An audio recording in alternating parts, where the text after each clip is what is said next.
Beyond Time, episode 59. Kemarilah, nak, ada yang ingin kutanyakan padamu. Suking menarik napas tajam. Ark Immortal Plumdark berada di urutan teratas daftar orang yang tidak ingin ia temui. Namun, mengingat ia telah menyelamatkannya, ia tahu ia tidak punya pilihan selain menurutinya. Sambil berdiri, ia berjalan keluar dari kabin. Namun, saat itulah ia menyadari hari sudah mulai gelap, jadi ia membalas pesannya. Sudah agak malam untuk mengunjungimu, senior. Aku akan ke sana besok. Ia berbalik untuk kembali ke kabin. Namun, saat itulah pesan lain mencapai slip giok transmisinya. Suara Ark Immortal Plumdark terdengar menggoda dan memikat, seperti aliran sungai yang berbisik atau seruling seorang abadi. Tidak apa-apa, datang saja sekarang. Suking menatap langit malam dengan tenang untuk waktu yang lama. Kemudian ia menarik napas dalam-dalam, menyimpan perahu dharmanya, dan berjalan menuju sekte ketenangan gelap. Dia butuh waktu. Sambil berjalan, ia memikirkan semua rahasia dirinya yang terungkap saat bertarung dengan Master Seng Yun. Meskipun Master Ketujuh telah meyakinkannya bahwa ia aman, Suking tak kuasa menahan diri untuk berpikir bahwa ia telah melakukan kesalahan lebih dari sekali baru-baru ini. Presiden punya gagak emas, begitu pula aku. Itu membuatnya menjadi antagonis. Namun, fakta bahwa aku jauh lebih lemah memang berarti aku relatif aman. Selain itu, Master Seng Yun jelas punya gagak emas presiden di mata kanannya, yang berarti dia tidak akan mudah mati. Namun seiring berjalannya waktu, akankah dia tetap menjadi Master Seng Yun, atau akankah dia berubah menjadi sesuatu yang lain? Mata Suking menyipit. Ini benar-benar dunia yang kejam. Saat kegelapan malam menyelimuti pasukan koalisi, angin sepoi-sepoi bertiup di sepanjang jalan setapak, mengibaskan pakaian dan rambut panjang Suking. Ia kembali menatap langit. Tuan benar, gumamnya. Aku terlalu lemah. Ia sungguh tak ingin melihat hari di mana ia sendiri yang dimakan. Tapi jika hari itu tiba, ia tak akan menyerah tanpa perlawanan. Aku akan mengerahkan seluruh tenagaku. Dan jika hari itu tiba, aku akan memastikan siapapun yang memakanku akan menyesalinya. Kenyataannya, dunia tidak berubah sama sekali sejak masa-masanya di daerah kumuh dan kamp pemulung. Yang berubah bagi Suking adalah cara berpikir dan tingkat kekejaman mereka. Kembali di markas pemulung, segalanya sederhana. Untuk mendapatkan apa yang mereka inginkan, orang-orang menggunakan taktik sederhana, membunuh. Namun, seiring berkembangnya basis kultivasi, dan bertemu dengan orang-orang yang semakin kuat, mereka tidak bisa hanya menggunakan taktik sederhana membunuh. Mereka harus menggunakan metode lain. Dulu, Suking tidak mengerti hal itu. Namun sekarang ia mengerti, dan ia tahu bahwa ia harus bekerja keras untuk tumbuh dewasa dan menguasai keterampilan tersebut. Ia terhanyut dalam pikiran-pikiran itu saat berjalan menuju sekte ketenangan gelap. Hari sudah larut malam ketika ia tiba. Meskipun sekte ketenangan gelap-gelap gulita, ada cahaya di puncaknya. Menatapnya dari kaki gunung, Suking menarik napas dalam-dalam dan hendak menaiki tangga ketika matanya terbelalak. Dari kegelapan di atas, sesosok tubuh turun, selangkah demi selangkah. Cahaya bulan menyingkapkan wajah seorang wanita tua. Suking menangkupkan tangan dan membungkuk dengan sangat sopan. Sambil mendengus dingin, wanita tua itu berkata, "Kau benar-benar tidak mengerti cara kerja, ya, Suking. Tahukah kau sudah berapa lama matriark memanggilmu? Kau benar-benar membuang waktu. Kalau ini terjadi lagi, aku harus menghukummu." Suking tidak menjawab. Sambil memeriksa tenggorokannya, ia mengikutinya saat ia berbalik dan mulai menaiki tangga. Tanpa menoleh, wanita tua itu berkata dengan dingin, "Jangan lihat leherku, atau aku akan mencabutnya." Percayalah. Suking tetap diam. Ia merasa tak ada gunanya bercanda, terutama saat berhadapan dengan orang yang lebih kuat darinya. Berdasarkan fluktuasi kultivasi wanita tua ini yang mengerikan, ia tahu bahwa wanita itu kurang lebih setingkat dengan Master ke-6. Dengan ekspresi netral, ia mengikuti. Menyadari Suking tidak berkata apa-apa, wanita tua itu menoleh ke arahnya, tetapi terus berjalan. Dalam keheningan total, mereka mendaki ke puncak, di mana mereka tiba di sebuah kompleks rumah bangsawan yang terbuat dari batu giok berwarna plum, dengan sebuah pagoda di tengahnya. Cahaya lampu bersinar dari pagoda itu. Di dalam pintu masuk utama kompleks rumah bangsawan terdapat jalan setapak batu kapur yang dihiasi dekorasi mewah.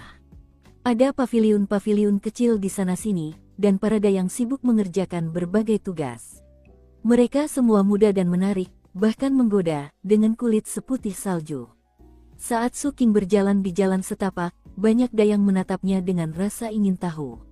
Menyadari ketampanannya, mereka tersenyum dan berbisik di antara mereka sendiri. Suking tidak memperhatikan semua itu. Adapun perempuan tua itu, dia melotot tajam ke arah para dayang, yang kemudian bergegas pergi. Ada juga beberapa batu besar berwarna-warni yang tampaknya disusun dengan pola tertentu, membuat bagian dalam rumah besar itu tampak luar biasa elegan. Sebuah sungai kecil telah dipahat. Sumbernya tidak dapat diidentifikasi, tetapi airnya mengalir deras keluar dari rumah besar itu dan menuruni gunung. Di dalam air terdapat banyak ikan mas berkumis panjang. Sekilas, jelas mereka adalah makhluk luar biasa. Suking melihat ular-ular di pepohonan. Ada banyak sekali, ada yang memanjat pohon dari jalan setapak, ada yang melilit dahan, dan ada yang melingkar di tempat teduh. Apapun yang dilakukan ular-ular itu, ketika mereka melihat Suking, mereka menundukkan kepala tanda tunduk. Ketika wanita tua itu menyadari hal itu, matanya terbelalak, dan dia menoleh ke arah Suking. Wajah Suking tetap tanpa ekspresi, tetapi di dalam hatinya dia bertanya-tanya apa yang sedang terjadi. Rasa ingin tahunya semakin menjadi-jadi ketika ia menyadari bahwa ia sedang dituntun ke sebuah ruangan samping di rumah besar tempat terdapat mata air panas abadi. Dari kejauhan, uap terlihat mengepul ke udara, membentuk awan-awan keberuntungan. Tirai kasa putih mengelilingi mata air panas itu, tempat beberapa lusin dayang berdiri, kepala mereka tertunduk dan membelakangi mata air panas. Para dayang semuanya memegang nampan giok berisi perhiasan, pakaian, dan buah-buahan. Perhiasannya sangat indah, pakaiannya terlipat rapi, dan buah-buahannya merupakan berbagai macam buah roh abadi. Aroma harum memenuhi udara. Saat Suking mendekat, ia menyadari bahwa uap yang mengepul, suara air, dan aroma harumnya membuat tempat itu terasa seperti surga. Semakin dekat, kecemasannya semakin menjadi. Dan itu karena ia hampir tak bisa melihat sosok ramping di balik kain kasa putih, berendam di mata air panas abadi. Dia segera mengalihkan pandangannya dan berhenti berjalan. Adapun wanita tua itu, dia mengabaikan Suking, berjalan menuju tirai kasa putih, dan membungkuk. Dia di sini, matriark. Dari balik tirai kasa putih, Ark-Immortal Plumdark berbicara dengan suara lembut. Karena bersikap kasar kepada anak yang kuundang ke sini, silakan tampar wajahmu 3 kali. Ekspresi wanita tua itu tetap sama seperti sebelumnya, tanpa ragu ia menamparkan dirinya sendiri dengan keras 3 kali berturut-turut. Ia menggunakan kekuatan yang begitu besar hingga wajahnya langsung membengkak, dan darah merembes keluar dari sudut mulutnya. Setelah itu, matanya tidak menunjukkan rasa dendam, dan ia tetap menundukkan kepalanya dengan tenang. Hal itu membuat Suking semakin waspada. Namun, yang bisa ia lakukan hanyalah berdiri diam, menggenggam tangan, dan membungkuk. Murid Suking ada di sini untuk memberi salam kepada senior Plumdark. Suara tawa terdengar dari sumber air panas. Kenapa kau begitu formal, nak? Di surat yang menyertai hadiahmu, kau tidak memanggilku senior. Dipadukan dengan suara air, suara Ark-Immortal Plumdark terdengar sangat memikat. Jantung Suking berdebar kencang, dan ia bersumpah tidak akan melupakan apa yang jelas-jelas telah dilakukan Kapten. Mengingat kepribadian Kapten, Suking hanya bisa membayangkan sapaan seperti apa yang digunakannya dalam surat itu. Karena tidak tahu harus berbuat apa, dia hanya bisa menguatkan diri dalam hati sambil berkata, "Terima kasih banyak telah menyelamatkan hidupku, senior." "Oh, jadi itu sebabnya kau begitu formal," kata Ark-Immortal Plumdark. "Sejujurnya, kalau aku tidak turun tangan, Sir Blood Smelter yang akan melakukannya." Nada suaranya begitu santai, begitu lesu, sehingga siapapun yang mendengarnya pasti akan merasa mual. Suking bingung harus berkata apa. Ia belum pernah berada dalam situasi seperti ini, berbicara dengan seseorang dari balik tirai kasa putih. Ia benar-benar kehilangan kata-kata. Suara air itu bagaikan mutiara yang jatuh ke batu giok putih, menusuk hingga ke lubuk hatinya. "Bagaimanapun, memang benar aku telah menolongmu. Karena itu, nak, maukah kau membantuku?" Suara gemericik air terdengar, seolah-olah Ark Immortal Plumdark sedang berdiri. Suking semakin mengalihkan pandangannya. Saat ia melakukannya, sebuah bayangan muncul di tirai kasa putih, menampakkan sosok wanita cantik yang spektakuler. Seolah-olah surga di surga telah menunjukkan kemurahan hatinya yang tak biasa, dan telah menganugerahinya dengan segala aspek kecantikan yang bisa dimiliki seorang wanita. Bayangannya saja sudah luar biasa memikat, dan akan membuat siapapun yang memandangnya, baik pria maupun wanita, berdebar-debar karena rindu.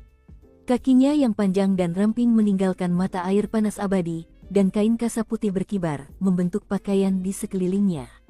Rambut hitam panjangnya tergerai di punggungnya seperti jubah, dan rona merah tipis di kulitnya membuat wajah ovalnya tampak begitu anggun. Catatan, bahasa Mandarin memiliki sejumlah istilah menarik untuk menggambarkan struktur wajah. Dalam hal ini, Ark Immortal Plumdark disebut-sebut memiliki wajah biji melon. Kebanyakan kamus menyebutnya oval, tetapi satu aspek kuncinya adalah wajah biji melon memiliki dagu yang runcing dan halus. Berikut gambar yang menggambarkan tipe wajah tersebut. Kita lanjut ke alur ceritanya. Para dayang di sekitarnya berlutut dengan hormat dan mengangkat nampan giok tersebut. Ark Immortal Plumdark tersenyum, mengulurkan tangan, dan mengambil sebatang anggur roh abadi. Saat ia mendekati Suking, aromanya yang menggoda telah mencapainya sebelum ia sendiri. Suking menatapnya. Ia mengenakan kain kasa putih dan berambut hitam panjang. Ia berjalan anggun, bagaikan kecantikan abadi nan anggun yang turun dari surga tertinggi. Saat ia mendekat, butiran keringat muncul di dahinya, dan ia mundur beberapa langkah. Kemudian, sosoknya menghilang dan muncul tepat di hadapannya, mengambil sebutir anggur dari tusuk sate dan memasukkannya ke dalam mulut Suking. Pikiran Suking kosong melompong. Kenapa kau selalu memanggilku matriark, nak? Apa aku memang setua itu? Lain kali, kenapa kau tidak memanggilku Plum saja? Ia tertawa pelan, dan ada sesuatu yang tak terlukiskan pesonanya. Jantung Suking berdebar kencang, dan dia merasakan kegelisahan yang melampaui apapun yang pernah dia rasakan, bahkan dari binatang paling mengerikan di daerah terlarang yang pernah dia masuki selama bertahun-tahun. Melihat reaksinya seperti itu, Ark Immortal Plumdark tertawa lagi, dan kali ini terdengar manis dan riang. Ia pun menghentikan perilaku menggoda lainnya, lalu berbalik dan mulai berjalan pergi. Kenapa kau begitu takut padaku, nak? Kau khawatir aku akan memakanmu atau apa? Kudengar saat patroli sungaimu baru-baru ini, kau bertemu sekte ketenangan gelap yang lain. Sekte itu didirikan oleh seorang teman lamaku. Mengingat kau pernah bertemu dengannya, aku ingin pergi ke sana bersamamu beberapa hari lagi. Untuk melihat-lihat. Setelah itu, ia pergi, diapit oleh para dayangnya dan wanita tua itu. Di antara para wanita lain, Ark Immortal Plumdark tampak seperti bunga peoni yang sedang mekar sempurna, cantik namun tidak genit, menawan namun tidak vulgar, mempesona namun tak tertandingi. Suking berdiri di tempat, terengah-engah untuk waktu yang lama. Kemudian ia meninggalkan sekte ketenangan gelap, tidak yakin apa yang ia rasakan. Di pagoda tinggi di tengah-tengah rumah besar di puncak sekte ketenangan gelap, Ark Immortal Plumdark duduk sambil memakan anggur dan tertawa pelan. Dia benar-benar tidak tahu apa yang terjadi. Seseorang melilitkan secarik cinta saripati kehidupan di pergelangan tangan kanannya. Itu bukan teknik manusia. Entahlah, gadis bodoh mana yang melakukannya, aku penasaran dia dari spesies apa. Dia benar-benar melepaskan secarik cinta saripati kehidupannya sendiri. Secara sepihak, mengingat, jika anak itu mati, kemungkinan besar dia juga akan mati. Suking diam-diam menuruni gunung. Ia memilih untuk tidak terbang, melainkan berjalan menembus cahaya bulan kembali ke Seven Blood Eyes. Ia merasa sangat aneh setelah semua yang baru saja terjadi. Mengingat betapa ia telah tumbuh dewasa dalam beberapa tahun terakhir, jarang sekali ia merasa begitu terguncang seperti ini. Rasanya tidak nyaman, dan ia tidak terbiasa. Sambil berjalan, ia mulai merenungkan kodeks obat lamanya dalam hati. Nama-nama dan informasi berbagai tanaman obat terlintas di benaknya, dan ia perlahan mulai tenang. Ekspresinya tetap sama seperti sebelumnya, dan langkahnya semakin cepat. Akhirnya ia sampai di tempat berlabuhnya, berdiri di tepi pantai dan menoleh ke arah sekte ketenangan kegelapan. Ia merasa curiga sekaligus waspada. Tingkah genit Ark Immortal Plumdark bukanlah yang ia fokuskan, ia bukan lagi anak bodoh seperti dulu. Ia hanya menolak untuk percaya bahwa seseorang dengan basis kultivasi setinggi Plumdark akan bersikap begitu biasa saja. Pasti ada alasan lain di balik tindakan Plumdark. Lagi pula, di dunia ini, orang tidak jatuh cinta begitu saja pada pandangan pertama. Selalu ada alasan di balik segalanya. Sayangnya, ia tidak bisa memahami apa yang sebenarnya terjadi. Sambil melambaikan tangan, ia mengeluarkan perahu dharmanya, melangkah ke dalam kabin, lalu duduk bersila. Akhirnya langit cerah, tetapi Su King masih belum menemukan ide bagus. Mengubur pikirannya dalam-dalam, ia mulai bermeditasi. Sudah lama ia tidak perlu mengurus pekerjaannya di divisi keamanan khusus. Kapten telah menggunakan slip giok diskon untuk pemandian air panas abadi setiap hari, dan dengan demikian mengurus segala urusannya untuknya. Menurut informasi yang dikirimkan informan Su King, Kapten sebenarnya membawa Wu Jianwu ke pemandian air panas hampir setiap hari. Keduanya diam-diam mengobrol satu sama lain, dan informan tersebut menduga Kapten tampaknya berusaha meyakinkan Wu Jianwu untuk melakukan sesuatu. Sementara itu, Wu Jianwu tampak semakin bersemangat. Su King penasaran akan hal itu, tetapi tidak cukup penasaran untuk menyelidikinya. Ia malah fokus menyerap semua darah dari burung perusak itu. Beberapa hari berlalu. Suatu pagi, ketika terik matahari mengalahkan kegelapan malam, sinar matahari menyinari wajah tanpa wajah yang merupakan simbol kapal Dharma Su King. Saat itulah slip giok transmisi Su King menerima pesan. "Kemasi barang-barangmu, nak. Aku akan mengajakmu jalan-jalan sebentar." Ketika Su King melihat pesan tersebut, dia memikirkannya sebentar, lalu mengirim pesan kepada guru ketujuh, menjelaskan situasinya dan menanyakan apakah dia harus setuju. Tuan ketujuh tidak langsung menjawab. Namun, ketika ia menjawab, ia mengajukan pertanyaan. "Kakak keempat, apakah ini pertama kalinya kamu berkencan?" "Tanggal," jawab Su King terkejut. Ketika guru ketujuh mendapat reaksi itu dari Su King, dia tertawa, lalu berkata bahwa tidak perlu khawatir dan dia harus tetap tegar saat menemaninya. Su King merenung dalam kecurigaan untuk beberapa saat hingga dia mendengar suara Ark Immortal Plumdark yang magnetis namun lembut datang dari luar. "Sudah waktunya berangkat, anakku." Dia diam-diam berjalan keluar dan melihat Ark Immortal Plumdark duduk di pagar Dharmaskifnya, menyesap alkohol dari botolnya, rambut panjangnya menari-nari tertiup angin laut. Catatan, istilah Mandarin yang saya terjemahkan sebagai flagon dapat digunakan untuk berbagai macam wadah minum. Istilah ini sering muncul dalam wuxia atau xianxia, dan biasanya saya menerjemahkannya sebagai kendi, botol, labu, atau pot, tergantung situasinya. Saya membuat galeri gambar berbagai macam gaya wadah minum. Jenis yang digunakan Ark Immortal Plumdark bisa saja salah satunya, tetapi menurut saya, jenis yang tercantum terakhir di galeri foto, yang agak lebih mewah. Kita lanjut ke alur ceritanya. Ia mengenakan jubah putih seorang cendekiawan yang bahkan tak bernoda setitik pun debu, dan wajahnya yang cantik seindah bunga pir. Ia bagaikan lukisan yang indah, matanya sedalam air musim gugur dan kulitnya seputih angin sepoi-sepoi. Catatan, di Tiongkok kuno, perempuan biasanya tidak bisa menjadi cendekiawan, dan bahkan di Xianxia, saya rasa jarang perempuan mengenakan pakaian cendekiawan. Namun, para cendekiawan umumnya mengenakan jubah yang sederhana, tidak mewah dan mewah.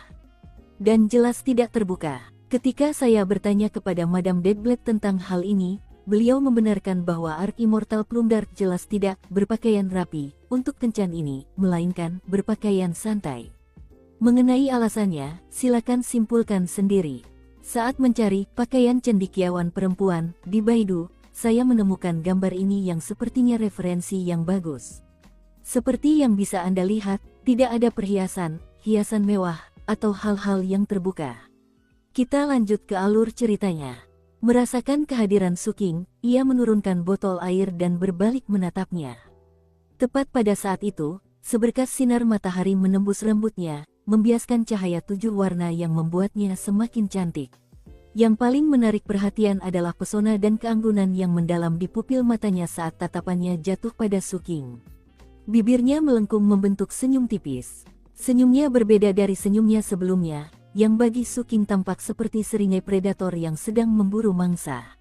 Sebaliknya, senyumnya lembut dan penuh kasih sayang. Jika ada yang hadir dan menyaksikan pemandangan ini, mereka pasti akan terkejut. Ada dua orang di atas perahu, seorang wanita secantik batu permata, seorang pria secemerlang bintang yang bersinar. Mereka begitu memikat sehingga bahkan sinar matahari pun seakan bergegas menemani mereka. Su King berhenti di tempatnya. Ada sesuatu yang berbeda pada Ark Immortal Plum-Dark. Ia tampak kurang menggoda dan lebih heroik, kurang mendominasi dan lebih lembut. Hal itu hampir tampak kontradiktif, dan pada akhirnya justru membuatnya semakin cantik. Gayanya telah berubah, dan hal itu mendorong Su King untuk mengamatinya lebih dekat. "Kamu suka?" tanyanya sambil berkedip beberapa kali. Su King mengangguk. Ia tampak senang dengan tanggapannya, sambil tertawa pelan. Lalu ia mengetuk pagar dan berkata, "Kau punya kapal yang bagus, Nak. Bagaimana kalau kita pakai saja dalam perjalanan kita? Aku ingin sekali melihat sekte ketenangan gelap yang kau temukan itu." Dia berbalik, menghirup udara pagi yang cerah dalam-dalam, lalu meneguk alkohol lagi. Saat Su King menatapnya yang duduk di pagar, ia ragu-ragu. Ia telah meracuni Dharmaskif-nya dengan banyak racun. Setidaknya, ada sekitar 200 jenis racun yang tersebar di sana-sini. Itu termasuk dek, pagar, dan hampir setiap inci kapal. Namun, mengingat tingkat kultivasi Ark Immortal Plum-Dark, ia ragu racun-racunnya perlu dikhawatirkan. Tangannya bergerak membentuk gerakan mantra, dan getaran mengguncang kapal. Setelah muncul dari air, kapal itu berbalik dan mulai bergerak menuju sungai Everlasting Immortal Profundity. Di bawah sinar fajar pertama, layar Dharmaskif yang berkibar tampak luar biasa megah. Su King mengemudikan Dharmaskif dari posisi paling depan, jubah tao ungunya berkibar tertiup angin. Ark Immortal Plum-Dark tetap di pagar, kakinya bergoyang sambil memandang ke kejauhan, menyesap alkohol dari botol, dan menikmati semilir angin. Rambutnya bergoyang seirama jubah Su King. Jika seseorang bisa melukiskan pemandangan itu, pastilah indah tak terlukiskan. Sementara itu, di pelabuhan, Kapten menjulurkan kepalanya dari sudut acak dan menggunakan slip giok untuk merekam apa yang terjadi. "Aku benar-benar harus punya beberapa foto kencan pertama Ah King kecil. Foto-foto itu mungkin akan sangat berharga suatu hari nanti." Dia tampak sangat puas dengan dirinya sendiri. Tanpa ia sadari, tak jauh dari tempatnya berada, Tuan Ketujuh berdiri di sebuah gedung, menyaksikan kapal itu pergi. Tuan Ketujuh mendesah. Apa dia benar-benar peri abadi Plum-Dark yang memikat banyak kultivator elit bertahun-tahun lalu? Saudara keempat memang gagah. Dia hampir setara denganku dulu. Di bawah pengawasan guru dan rekan seperguruannya, Dharmaskif Su King meninggalkan Seven Blood Eyes dan mulai melaju cepat menyusuri anak sungai Everlasting Immortal Profundity River. Langit biru cerah tanpa awan sedikit pun, menciptakan suasana riang dan santai. Di haluan, Su King menatap lurus ke depan sambil mengemudikan kapal. Sejujurnya, ia sangat gugup sendirian dengan Ark Immortal Plum-Dark. Bukan hanya karena basis kultivasinya yang mengerikan, tetapi juga karena interaksinya sebelumnya dengan Plum-Dark membuatnya merasa sangat gelisah. Satu-satunya hal yang bisa ia pikirkan adalah tetap fokus sepenuhnya mengoperasikan Dharmaskif. Hari itu berlalu. Meskipun Su King masih merasa gugup, ia akhirnya mulai sedikit rileks. Ark Immortal Plum-Dark tidak mengatakan apapun sepanjang hari. Rupanya, ia hanya menikmati duduk di pagar, minum, dan memandang ke kejauhan sambil menikmati semilir angin. Mungkin karena langit yang cerah, saat malam tiba, bintang-bintang tampak lebih banyak dari biasanya. Dan entah bagaimana, cahaya bintang tampak berkumpul di sekitar Ark Immortal Plum-Dark. Sebelumnya, ia tampak cantik. Namun, karena diliputi cahaya bintang, ia tampak begitu menawan, sekaligus begitu murni dan anggun. Ia bagaikan peri abadi dari bulan, yang berjalan di dunia manusia.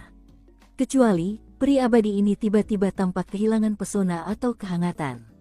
Malahan, ia tampak sedingin es saat memandang ke arah pegunungan keselamatan sang arbiter tertinggi.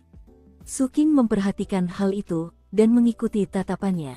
Ada sebuah sekte di kejauhan, tidak terlalu jauh, tetapi cukup jauh sehingga ia tidak bisa melihat detailnya. Namun, ia mendengar samar-samar suara teriakan tertiup angin. "Ayo kita lihat apa yang terjadi," kata Ark Immortal Plum-Dark. Ini pertama kalinya Su King melihatnya dengan sikap sedingin itu. Dan ia belum pernah mendengarnya berbicara dengan nada sedingin itu. Dengan jantung berdebar kencang, ia mengarahkan perahu Dharma ke arah pegunungan. Semakin dekat, Su Qing menyadari bahwa yang dilihatnya sebelumnya bukanlah sebuah sekte, melainkan sebuah benteng gunung. Ada sekitar 100 kultivator jahat di sana, baik manusia maupun non-manusia. Semuanya ganas dan memancarkan bau darah. Bahkan, benteng itu sendiri berlumuran darah, dan di tengahnya terdapat formasi mantra. Mayat-mayat ditumpuk di atas formasi tersebut, tampaknya sebagai persembahan. Dan ada semacam ritual jahat yang sedang dilakukan. Seiring ritual berlangsung, aura keji yang tak terlukiskan menyebar dari formasi tersebut. Aura itu disertai suara kunyahan yang menjijikkan. Sementara itu, raut wajah para kultivator jahat yang bersujud di hadapan formasi tersebut dipenuhi kegembiraan. Pupil mata Su Qing mengerut saat melihatnya, dan jantungnya berdebar kencang. Namun, yang membuat jantungnya berdebar kencang bukanlah para kultivator. Para kultivator ini tidak berarti apa-apa, karena bahkan yang terkuat di antara mereka hanyalah seorang kultivator inti emas dengan satu istana surgawi. Bukan, jantungnya berdebar kencang karena aura jahat itu. Swatsek telah melarang pengorbanan makhluk hidup kepada roh jahat, kata Ark-Immortal Plumdark, suaranya tenang namun kuat saat bergema di malam hari. Koalisi 8 sekte memiliki hukum yang serupa. Kalian benar-benar berani. Aura jahat itu tiba-tiba berdenyut ketakutan, dan mulai menyusut seolah mencoba melarikan diri. Para kultivator tampak terkejut. Namun, sebelum mereka melihat Dharmaskif atau berteriak karena khawatir, Ark-Immortal Plumdark melambaikan tangannya. Gerakan tangannya membawa resonansi ilahi yang tak dapat dipahami Su Qing dengan jelas. Namun, ia dapat merasakan bahwa itu sesuai dengan hukum alam yang mengatur langit dan bumi. Tak ada kekuatan ilahi yang berperan. Tak ada teknik magis. Namun, para kultivator di dalam benteng mulai menyusut. Formasi mantra juga menyusut, begitu pula aura jahatnya. Bahkan, seluruh gunung pun menyusut. Dalam sekejap mata, semua yang ada di depan Su Qing lenyap. Su Qing sangat terkejut ketika sebutir pasir melayang dan mendarat di antara ibu jari dan telunjuk Ark-Immortal Plumdark. Ketika ia mengamati lebih dekat, ia menyadari bahwa butiran pasir itu sebenarnya berbentuk seperti gunung. Tak lain adalah gunung yang beberapa saat lalu. Para kultivator dan formasi itu masih ada di sana, dalam proporsi yang sama seperti sebelumnya, hanya saja ukurannya telah menyusut berkali-kali lipat. Semua kultivator diliputi ketakutan dan keputusasaan. Ark-Immortal Plumdark meremas jari-jarinya. Suara retakan terdengar saat butiran pasir itu hancur berkeping-keping. Ia duduk di pagar, menatap Su Qing sambil tersenyum. Apa yang kau lihat, nak?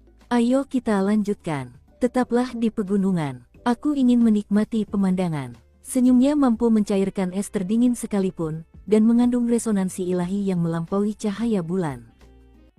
Su Qing menyaksikan butiran pasir itu lenyap. Ia tak peduli dengan orang-orang yang telah meninggal.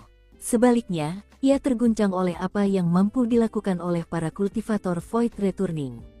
Apa yang dilakukan Ark-Immortal Plumdark tampak sederhana, tetapi syarat dengan kedalaman yang bahkan tak dapat dipahami Su Qing.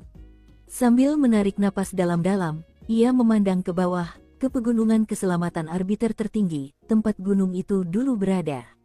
Tempat itu kini menjadi dataran datar. Sambil tetap diam, ia mengemudikan Dharmaskif ke depan. Saat rembulan terbenam, Ark-Immortal Plumdark tampak sedang dalam suasana hati yang baik. Sesekali, ia mengangkat botol alkohol ke bibirnya dan menyesapnya sedikit. Saat minum, ia tampak kurang genit dari biasanya, dan sedikit lebih berani dan heroik. Di saat yang sama, ia tetap glamor seperti sebelumnya. Bahkan, ia memancarkan aura para pengembara Jianghu kuno yang akan menyesap anggur beras murni saat menjelajahi negeri-negeri. Secara keseluruhan, hal itu membuatnya semakin menarik. Catatan, istilah Jianghu memiliki arti yang berbeda-beda, tetapi dalam konteks novel fantasi Tiongkok, istilah ini menciptakan atmosfer yang sangat wuxia. Istilah ini pada dasarnya merujuk pada masyarakat dunia bawah yang berpusat pada seni bela diri. Ini bukan dunia kultivasi yang sama dengan yang ada dalam novel Xianxia. Harap diperhatikan, ada perbedaan antara wuxia dan Xianxia. Bahkan di kolom komentar novel ini, saya melihat orang-orang menggunakan istilah wuxia dengan cara yang tidak sepenuhnya akurat. Bagaimanapun, penyebutan Jianghu memberikan nuansa yang sangat unik pada adegan ini, dan juga pada penampilan Ark-Immortal Plumdark. Saya punya video YouTube yang membahas tentang Jiang Hu, dan informasi yang sama dapat ditemukan di buku non-fiksi saya, Understanding Chinese Fantasy Genres. Yang juga terkait adalah fakta bahwa saya ikut menulis sebuah permainan peran meja di mana Jiang Hu merupakan elemen yang sangat penting. Tautan di atas adalah tautan afiliasi, jadi saya akan mendapatkan bonus yang sangat kecil jika Anda membeli melalui tautan tersebut. Kita lanjut ke alur ceritanya. Su King berulang kali melirik ke arah botol alkohol milik Ark Immortal Plum-Dark. Mengingat tingkat kultivasinya, ia mungkin bisa minum banyak tanpa mabuk. Menyadari tatapannya, ia tersenyum cerah dan mengangkat botol ke arahnya. Sambil menggoyang-goyangkannya, ia bertanya, "Mau minum?" Su King menggelengkan kepalanya. "Kau tampak agak kaku sekarang, nak." Ia tertawa pelan lalu meneguk minumannya lagi. Saat ia melakukannya, sedikit alkoholnya terciprat dan tertiup angin. Secara kebetulan, setetes cairan itu terbang dan mendarat di dagu Su King. Ia bisa mencium aroma alkoholnya. Sementara itu, Ark Immortal Plum-Dark duduk di pagar, ia mengeluarkan seruling willow hijau dan mulai memainkan musik. Kedengarannya indah. Su King tidak terlalu mengerti musik, tetapi ia merasa lagu itu berani dan menginspirasi. Lagu itu membuatnya teringat seorang perempuan bermantel hujan anyaman, memegang pedang di tangannya sambil bercerita tentang tahun-tahunnya mengembara di Jianghu. Lagu itu juga terasa dibumbui penyesalan. Sambil mendengarkan, ia perlahan-lahan merasa rileks, dan akhirnya larut dalam musiknya. Dengan cara seperti itu, waktu berlalu. Cahaya bulan bersinar. Ark Immortal Plum-Dark berpakaian putih dan tampak seperti peri abadi yang turun ke dunia manusia. Ia cantik, tetapi matanya memancarkan pandangan yang tak terbaca saat musik serulingnya mengalun.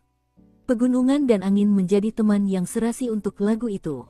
Pegunungan keselamatan arbiter tertinggi biasanya merupakan tempat yang brutal, tetapi malam ini, dengan alunan musik seruling yang memenuhinya, pegunungan itu terasa begitu damai.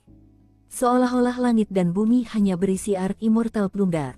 Perlahan-lahan, penyesalan dalam lagunya berubah menjadi kesepian yang mendalam. Ketika Su King merasakan kesepian itu, ia tak kuasa menahan diri untuk tidak meliriknya yang duduk di pagar tangga. Ia tampak hampa, bahkan sunyi, bagaikan anggrek tunggal di dasar lembah yang gelap. Ia tak butuh siapapun untuk mengagumi kecantikan masa mudanya. Ia tak butuh siapapun untuk menyaksikan keanggunannya. Ia mekar untuk dirinya sendiri, dan untuk harapan yang ia pegang teguh. Saat Su King menatapnya, dia tiba-tiba mengerti apa yang dimaksud Kapten ketika dia mengatakan bahwa, di masa mudanya, banyak sekali kultivator yang terobsesi padanya. Su King tidak terobsesi, namun, ia menikmati lagu yang berani dan menginspirasi itu, juga penyesalan di dalamnya, dan kesepiannya. Ia memejamkan mata dan mengenang masa mudanya. Ia ingat bagaimana ia berjuang untuk bertahan hidup. Lalu ia teringat Sersan Thunder dan Grandmaster Bai. Tiba-tiba dia merasa ingin minum. Beberapa saat kemudian, fajar menyingsing. Alunan seruling pun menghilang. Cahaya memenuhi langit. Ark Immortal Plum-Dark berdiri di haluan, membelakangi Su King, menatap matahari terbit. "Apakah kamu suka melihat matahari terbit, Su King?" Dia berpikir sejenak. "Biasanya tidak, aku suka," jawabnya lembut. "Cahaya paling indah saat matahari terbit." Su King menatap ke langit. Mereka tak bersuara. Matahari merah menyala, mengubah awan menjadi merah dan memancarkan cahayanya hingga memenuhi seluruh daratan. Tak lama kemudian, malam pun berlalu, dan kegelapan pun sirna dari pegunungan keselamatan sang arbiter tertinggi. Segalanya tampak cerah. Hari baru telah tiba. Bersamaan dengan itu, muncullah tatapan keji yang muncul dari pegunungan di bawah dan mengunci perahu Dharma Su King. Tatapan itu seakan menjadi nyata, menyebabkan udara berputar dan terdistorsi, serta menutupi cahaya dari langit. Sekilas ketidaksenangan muncul di mata Ark Immortal Plum-Dark. Lalu tatapan itu tertuju padanya, dan tiba-tiba dipenuhi keheranan dan teror.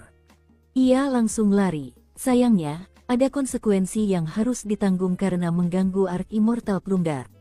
Ia melambaikan tangannya yang indah, dan sebuah gunung rendah di kejauhan terbakar dan dengan cepat berubah menjadi abu. Semuanya terjadi dalam sekejap mata. Bahkan tak terdengar teriakan. Gunung itu, dan semua yang ada di atasnya, lenyap begitu saja. Setelah mencapai itu, Ark Immortal Plum-Dark meregangkan badan dengan malas, lalu berbalik dan berjalan menuju Su King. Kecemasannya langsung memuncak. Suking berhenti di depannya dan menatapnya dengan tatapan tajam yang akan memikat siapapun. Suking secara naluriah minggir. Dia tersenyum tipis, dan tanpa sepatah kata pun, memasuki kabin. Sambil bersantai, ia diam-diam menghela napas lega.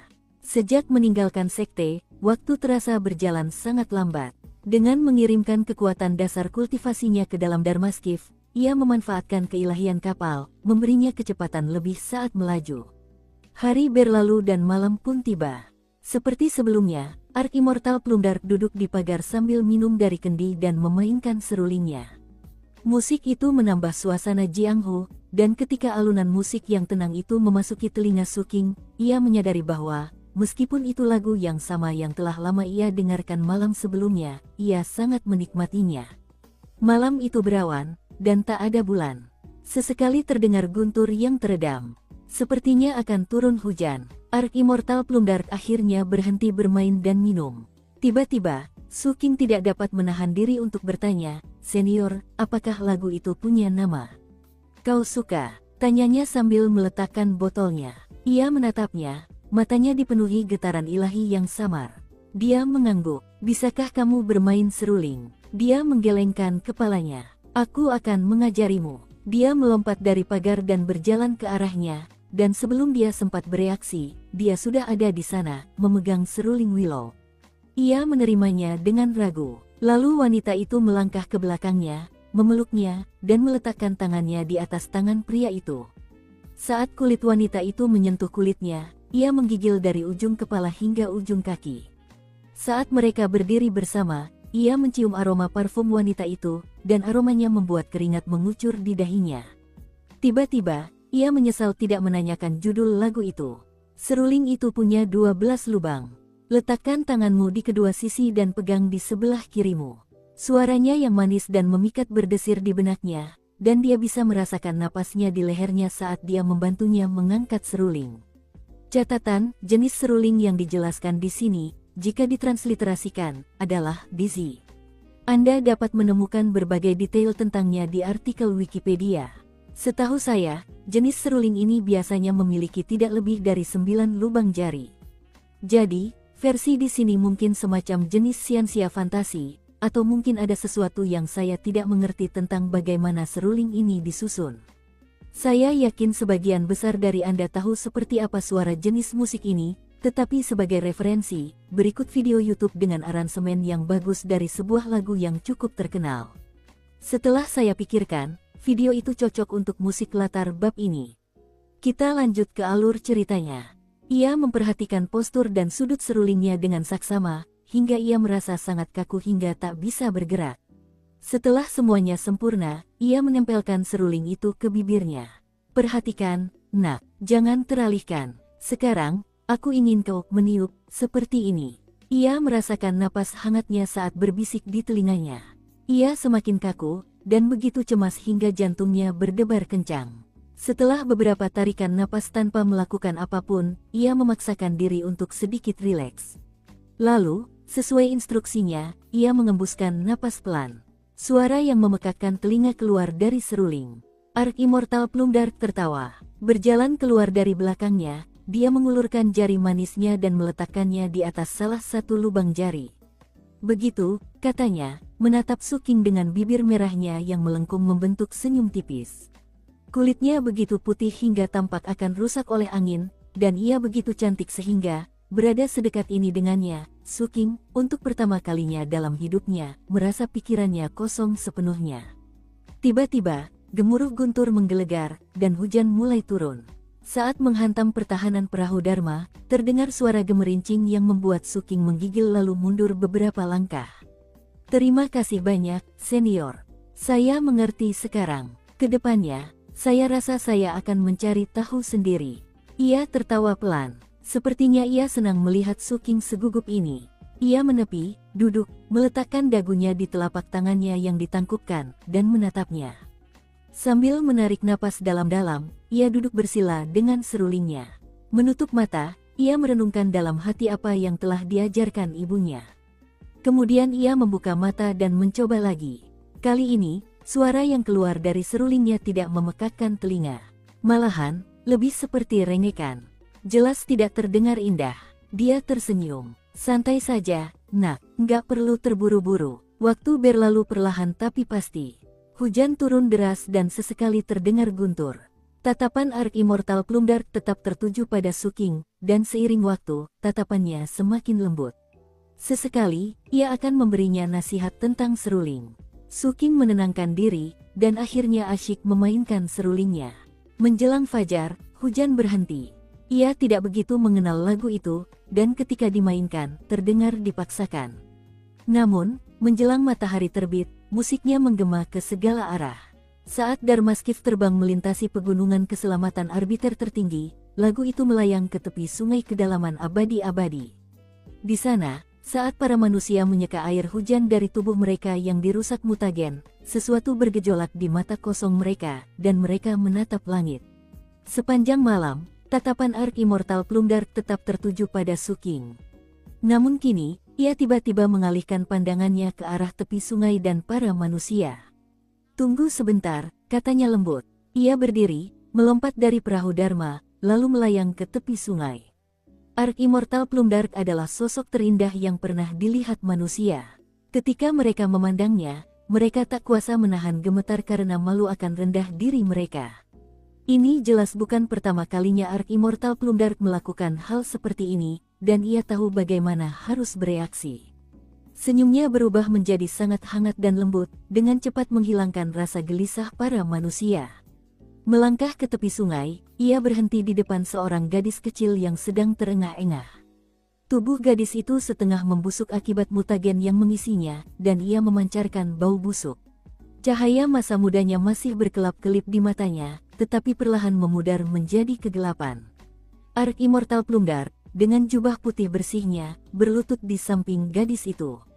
Tanpa sedikit pun rasa jijik, ia dengan lembut meletakkan tangannya di dahi gadis itu. Perlahan-lahan, kebusukan yang memenuhi tubuh gadis itu menghilang. "Kita hidup di dunia yang pahit," katanya lembut. "Tapi jangan pernah putus asa." Sepotong permen muncul di jari-jarinya, yang kemudian ia masukkan ke mulut gadis kecil itu. Mata gadis kecil itu mulai bersinar terang sekali lagi. Ark Immortal Plumdark tersenyum. Namun, ketika ia melihat sekeliling ke arah manusia fana lainnya, ia mendesah. Ia cukup kuat untuk mengubah nasib seluruh sekte. Namun, ia tidak bisa mengubah dunia. Suking berdiri di haluan kapal Dharma, mengamati dalam diam. Waktu berlalu, mereka masih sekitar 2 hari lagi dari sekte ketenangan gelap yang ditemukan Suking. Langit berbintang di atas memancarkan cahaya yang menyilaukan, dan cahaya bulan semakin memperindahnya. Cahaya lembut bersinar sejauh mata memandang. Negeri itu sunyi dan damai. Alunan musik seruling mengalun dari Dharmaskiff. Bukan lagi rintihan, alunan itu berirama, dan melodinya khas. Terlebih lagi, ada sesuatu yang keras dan mematikan dalam alunan itu, yang berbeda dari musik Ark Immortal Plumdark. Sebagian berasal dari tempo lagu yang cepat. Rasanya seperti pasukan yang sedang bergerak. Kemudian lagu itu berubah, seolah perang telah berakhir. Kini daratan dipenuhi tulang belulang, dan para penyintas menatap ke atas kubah surga, mencoba memahami arti semua itu. Lagu itu terasa penuh kebingungan, seolah mencerminkan suasana hati orang yang memainkannya. Namun, seseorang yang familiar dengan musik pasti tahu bahwa lagu ini dimainkan oleh seorang amatir. Musisi itu baru pertama kali tampil. Meskipun begitu, sang musisi tampak berdedikasi pada lagu tersebut, dan pada akhirnya menguasai apa yang telah diajarkan kepadanya. Setidaknya, itulah yang tampak pada Suking.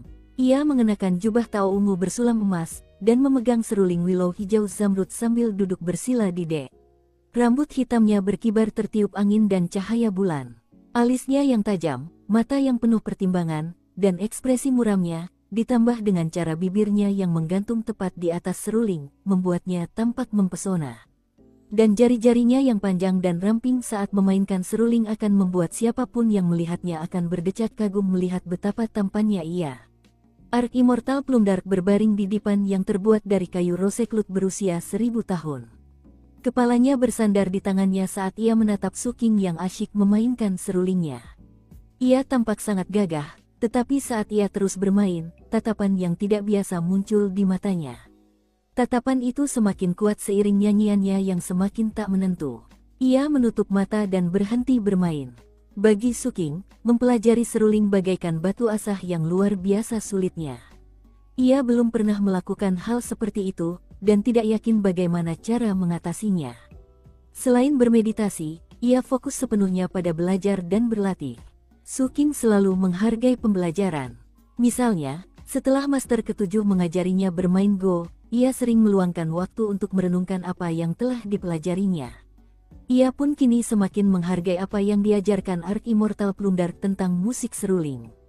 Karena ia bukan orang yang mudah terpikat oleh kata-kata, musik adalah cara yang tepat baginya untuk mengekspresikan pikiran dan perasaannya. Meski begitu, tatapan Ark Immortal Plumdark terus membuatnya merasa bingung dan canggung. Ia tidak mengerti matriark sekte Dark Serenity ini, dan tidak mengerti mengapa ia mempermainkannya. Baginya, hasrat seksual seharusnya tidak penting bagi seseorang dengan basis kultivasi setinggi itu. Lebih dari itu, selama perjalanan mereka, ia telah melihat wanita itu menggunakan kekerasan 7 kali. Tindakannya hampir tampak biasa saja, dan setelah selesai, tak ada yang tersisa. Mereka yang mati di tangannya tak meneteskan setetes darah pun. Terkadang, mereka yang dibunuhnya telah mencari kematian dengan bertindak jahat. Namun di lain waktu, tampaknya keinginan Ark Immortal Plumdark lah yang menentukan tindakannya. Sehari sebelumnya, seorang kultivator non-manusia yang terbang di dekatnya telah mengamatinya terlalu dekat. Sesaat kemudian, ia berubah menjadi abu yang dengan cepat menghilang tertiup angin. Ketika hal-hal seperti itu terjadi, Suking hanya bisa menyaksikan dengan penuh penyesalan ketika jiwa-jiwa itu lenyap tak berbekas. Ia membutuhkan jiwa-jiwa untuk dikurung di seluruh 120 lubang dharmanya. Namun, ia tak berani membuka mulut tentang hal itu. Suking juga menyadari beberapa hal tentang Ark Immortal Plumdark yang berbeda dari orang lain yang dikenalnya. Ia menunjukkan niat baik terhadap bangsa-bangsa miskin yang sesekali muncul di tepi sungai. Dengan lambaian tangannya, ia akan menyelesaikan masalah-masalah acak yang dihadapi manusia. Beberapa hari sebelumnya, mereka melewati sebuah negara kecil yang baru-baru ini diganggu oleh bandit, dan tidak dapat mengusir mereka dari pedesaan. Hal seperti itu terjadi sepanjang waktu di dunia, dan kebanyakan kultivator bahkan tidak akan memperhatikan mereka. Namun, Ark Immortal Plumdark menangkap para bandit dan memusnahkan mereka. Semakin Suking mengenal Ark Immortal Plumdark, semakin ia kurang memahaminya. Kepribadiannya seolah berubah secara acak. Terkadang ia bertingkah seperti wanita muda yang wajahnya berseri-seri saat melihat bunga yang indah. Di lain waktu, ia tampak seperti pahlawan gagah berani, menyesap alkohol, rambutnya berkibar tertiup angin di bawah sinar rembulan. Di lain waktu, ia lebih dingin daripada es, dan akan melakukan pembantaian hanya dengan lambaian tangan. Namun, ada kalanya ia tampak sangat menarik, dengan setiap senyum atau kerutan dahinya memancarkan pesona dan keanggunan. Tentu saja, ada juga saat-saat ia hangat dan baik hati. Setiap kali Suking melakukan kesalahan saat memainkan seruling, ia tampak memancarkan kelembutan saat mengoreksinya dengan lembut. Dia polos, dingin, heroik, menggoda, hangat, dan tampak seperti berasal dari Jianghu. Suking belum pernah bertemu seseorang yang memiliki begitu banyak kualitas yang saling bertentangan. 2 hari kemudian, Suking menemukan sifat kepribadian lainnya. Saat itulah mereka akhirnya melihat sekte ketenangan gelap yang telah ditemukannya. Seluruh sekte itu hanya beranggotakan beberapa lusin orang, dan mereka semua keluar dengan wajah terkejut dan ketakutan, tetapi di saat yang sama, bersikap sangat hormat. Ark Immortal Plumdark menatap mereka, dan matanya dipenuhi kenangan. "Apakah Anda Tuan Little Cloud?" tanyanya pada lelaki tua yang pernah mencoba menipu Suking dan Kapten. "Ya, Ark Immortal Plumdark. Aku Master Little Cloud." Dalam kegetirannya, lelaki tua itu menyadari bahwa Ark Immortal Plumdark tampak persis seperti terakhir kali ia melihatnya. Segudang pikiran dan emosi memenuhi dirinya. Ia teringat kembali masa-masa kecilnya dulu, dan betapa gurunya begitu tergila-gila padanya. Namun sayangnya, bunga-bunga yang berguguran merindukan cinta, tetapi sungai yang tak berperasaan beriak terus. Saat itu, tak seorang pun pernah memenangkan hati Ark Immortal Plumdark. Tak ada tanda-tanda usianya yang telah berlalu. Namun, di hadapan lelaki tua ini, terasa betapa banyak waktu telah berlalu. bawa aku ke makam gurumu. Suking diam-diam mengikuti saat lelaki tua itu membawa mereka ke halaman belakang sekte ketenangan gelap ini. Ada sebuah makam terpencil di sana. Sebatang pohon willow tumbuh di atasnya, dan dedaunannya berdesir tertiup angin, seolah-olah mereka merasa senang dengan kehadiran Plumdark. Ia berhenti di depan makam dan memandanginya. Sambil mendesah pelan, ia berbicara kepada Suking. Dia teman lamaku, dan orang yang baik. Suking teringat kembali cerita yang pernah didengarnya tentang pria ini. Ia tidak berkata apa-apa. Orang tua itu berdiri di samping, diliputi kesedihan dan penyesalan. Tak lama kemudian tibalah waktunya untuk berangkat. Ark Immortal Plumdark bertanya apakah sekte tersebut bersedia bergabung dengan koalisi. Pria tua itu tampak bersemangat pada awalnya, tetapi kemudian ia melihat ke arah makam dan menggelengkan kepala. Kemudian ia meminta izin untuk melanjutkan mengakses anak sungai. Ark Immortal Plumdark setuju. Ia bahkan menyiapkan beberapa formasi mantra untuk membantu. Akhirnya, ia kembali menaiki perahu Dharma milik Suking, dan mereka berlayar menjauh. Dalam perjalanan pulang, Suking terus meningkatkan kemampuan serulingnya. Tak lama kemudian, mereka semakin dekat dengan koalisi 8 sekte. Hari sudah sore, dan mereka hanya berjarak sekitar 1 jam. Laut terlarang bahkan terlihat di kejauhan. Ark Immortal Plumdark duduk di pagar sambil memandangi awan senja. Suking, katanya pelan, putar lagu itu lagi untukku. Aku ingin mendengarnya. Sambil duduk bersila, ia memejamkan mata untuk menjernihkan pikirannya. Kemudian, ia menempelkan seruling ke bibirnya dan mulai memainkannya. Lagu itu mengandung semangat Jianghu. Lagu itu menggambarkan suka duka hidup, dan diakhiri dengan seteguk anggur beras murni. Sendirian, seseorang meminumnya. Mereka tiba di koalisi. Judul lagunya adalah Parting with Sorrow. Aku mengubahnya beberapa tahun yang lalu. Di bawah cahaya senja, Ark Immortal Plumdark berdiri di haluan, memandang ke kejauhan. Angin meniup rambutnya, dan jubahnya berkibar. Ia sendiri tampak siap terbang bersama angin. Kesepian yang biasanya ia sembunyikan kini merasukinya, seolah ditarik keluar oleh angin, bahkan memenuhi kedalaman pupil matanya. Ia menoleh ke arah Suking, dan matanya tampak seperti genangan air misterius. Ia tampak seperti sedang berusaha menanamkan bayangan Suking ke dalam benaknya. Akhirnya, ia tersenyum. Dia balas menatapnya. Banyak orang memberiku hadiah selama bertahun-tahun, katanya. Aku mungkin punya lebih dari 100 seruling. Aku bahkan tidak ingat siapa yang memberiku seruling itu, tapi aku tahu aku menyukainya. Simpan saja, nak. Hadiah sebagai ucapan terima kasih karena telah menemaniku dalam perjalanan singkat ini. Ia mengangkat kendi dan meneguk isinya, lalu menoleh, membuat rambutnya berkibar. Akhirnya, dengan penampilan yang sangat heroik dan riang, ia melangkah turun dari dek dan terbang ke kejauhan. Suking menatap seruling yang dipegangnya, lalu menatap Ark Immortal Plumdark yang menghilang di kejauhan. Saat ini, ia tak bisa menggambarkan perasaannya. Akhirnya, ia menarik napas dalam-dalam, menangkupkan tangan, dan membungkuk. Kemudian ia mengemudikan Dharma Skiff-nya kembali ke Seven Blue Ties. Kembali di sekte ketenangan gelap, Ark Immortal Plumdark masih mengenakan jubah putihnya. Suasana hatinya campur aduk, 30% bahagia, 50% rileks, dan 20% merasa seolah-olah ia sedang berpisah dengan duka. Kembali di pagoda di puncak gunung, ia memandang ke arah 7 mata darah dan bergumam, seandainya kau lahir 100 tahun lebih awal. Memangnya kenapa kalau dia memang begitu? Kata seorang pria lembut. Ark Immortal Plumdark menoleh dan melihat presiden koalisi muncul begitu saja, mengenakan rompi biru. Berhenti di sampingnya, ia menatap Seven Blue Ties. Kalau dia lahir 100 tahun yang lalu, saudari junior, dia pasti sudah mati. Percayalah. Lagi pula, dia bisa saja mati di masa sekarang. Presiden berbalik menatap Ark Immortal Plumdark. Beranikah kau? Tanyanya dingin. Dia menatapnya sejenak, lalu tersenyum dan menggelengkan kepala. Bagaimana mungkin aku bisa melukai murid pilihan dari koalisiku sendiri?